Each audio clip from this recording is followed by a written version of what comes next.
Thank you for tuning into the broadcast of Everybody Loves a Mystery. In today's program, I will share with you some of the little-known myths and legends that surround the majestic mountain known as Mount Shasta in Northern California. As a direct result of my research on the legend of J.C. Brown, I stumbled upon many ancient myths and Native American legends regarding the origin of man. In 1904, J.C. Brown, a geologist for the Lord Cowdray Mining Company of England, reported 30 years later in 1934 to the editor of the Stockton Record newspaper that he had discovered a caved-in hollow on the side of the mountain, complete with skeletons ranging from 6.5 to 10 feet tall, hieroglyphics, an embalmed king and queen, a small village where he believed people had quickly abandoned upon his arrival. It has been said that the Agarthan city of Telos allegedly exists within and beneath this mountain. Hopi legends say that this mountain is one of the 13 homes of the lizard people reptoids.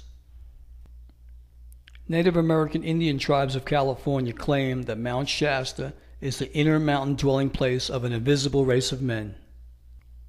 Still, many more accounts describe the mountain as an inlet to the ancient Lemurian world, and that the Lemurian survivors still live there today in the tunnels of dead volcanoes. In 1934, Abraham Mansfield said he encountered a tribe of Lemurians who had dug tunnels connecting Mount Shasta and the Bluff Creek area. In 1972, a man from San Jose, California, while hiking on the southern slope, came across what he described as a reptilian humanoid. Other visitors to Mount Shasta have reported seeing various subhuman cultures, including dwarfs, Bigfoot, or Yeti type creatures, and giants dressed in white robes. It is believed that the great kingdom of Lemuria was located in the Gobi Desert in Mongolia, and it was destroyed by Atlantis in a great war that led to a cataclysmic destruction of Atlantis and Mu. Mu was a great city on the surface of what is now the Gobi Desert. It had two satellite cities by the name of Gartha Alpha and Beta that survived the destruction. The inhabitants of Agartha are said to have scientific knowledge and expertise far beyond that of the people who live on the surface of the planet, lost technology from the days of Atlantis. It is said that the descendants of ancient Lemuria now live in peace in subterranean caverns. The leaders of these states, variously called Ascended Masters, guardians of the tradition, the Shining Ones, the Witches, the Immortals, the Monitors, the Hidden Directorate, the Children of Seth, all following what is known as the ancient path and do not interfere in the lives of humans that live above the surface, nor is there any interaction between them. The most remarkable stories are the legends about the mysterious people who live inside the mountain. They are said to be descendants of an ancient society from the lost continent of Lemuria, living deeply inside the mountain in round houses and enjoy unlimited health and wealth and the brotherhood. They have preserved their ancient culture.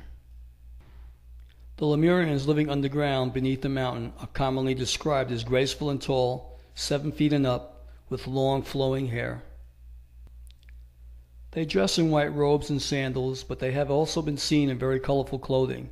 They are said to have long, slender necks and bodies, which they adorn with beautiful decorative collars made of beads or precious stones.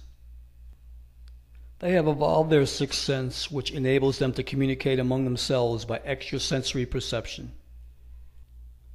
They can also teleport and make themselves invisible at will. Their mother tongue is a Lemurian language, but they also speak impeccable English with a slight British accent. They have chosen to learn English as a second language because they are situated in America. Dr. M. Dorio claimed years ago that he visited the Lemurians inside their mountain. He said that the space they came into was about 2 miles in height, about 20 miles long, and 15 miles wide.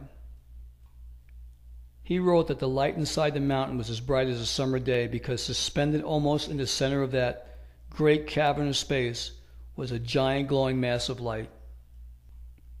Another man reported that he fell asleep on Mount Shasta to be awakened by a Lemurian who led him inside the mountain to his cave, which was paved with gold. The Lemurian told the man that there were a series of tunnels left by volcanoes that were under the earth, like freeways, a world within a world. The Lemurians supposedly have mastered atomic energy, telepathic and clairvoyant skills, electronics, and science as long as 18,000 years ago.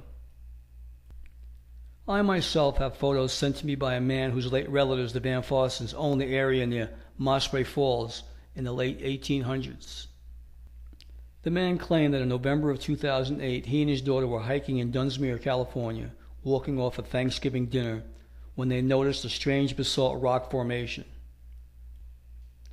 Stopping to take a picture of this unusual rock formation, a man dressed in a white robe, standing over 7 feet tall, speaking in a slight British accent, mysteriously appeared and told them that they had found a back entrance to the city of Telos.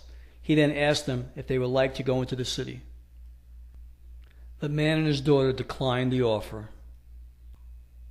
But before leaving, the tall man swore them both to secrecy and simply vanished and disappeared.